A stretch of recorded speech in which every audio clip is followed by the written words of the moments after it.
السلام علیکم ورحمۃ اللہ وبرکاتہ۔ بسم اللہ والصلاۃ والسلام علی رسول اللہ، اما بعد۔ ایک بھائی نے سوال کیا ہے کہ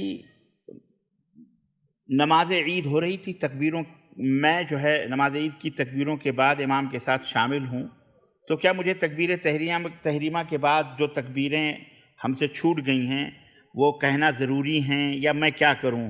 ہمیں کہنا چاہیے کہ نہیں کہنا چاہیے؟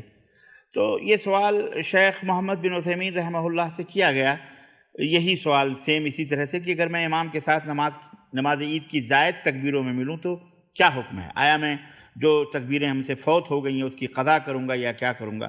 تو شیخ رحمہ اللہ نے اس کا جواب دیا ہے۔ وہ کہتے ہیں کہ اگر آپ دوران تکبیر امام کے ساتھ ملیں تو آپ سب سے پہلے تکبیر تحریمہ کہیں، اور پھر جو باقی مادہ تکبیروں میں جو تکبیر امام کہہ رہا ہے ان میں امام کی اتباع کریں، اور جو تکبیریں رہ گئی ہیں وہ آپ اپنے سے اسے ساقط سمجھیں۔ مثلا امام نے تکبیر تحریمہ کے بعد بھی 3 تکبیریں کہیں اور آپ ملیں تو آپ سب سے پہلے تکبیر تحریمہ کریں، اور ابھی جو 3 تکبیریں وہ ابھی باقی کہہ رہا ہے تو اس کے ساتھ اتباع کریں، اور جو آپ کی 3 تکبیریں چھوٹ گئی ہیں مثال کے طور پر تو آپ اسے ساقط سمجھیں، یعنی وہ معاف سمجھیں، اس میں کوئی حرج نہیں ہے۔ واللہ اعلم بالصواب، وصلی اللہ علی نبینا محمد وعلی آلہ وصحبہ اجمعین، والسلام علیکم ورحمۃ اللہ وبرکاتہ۔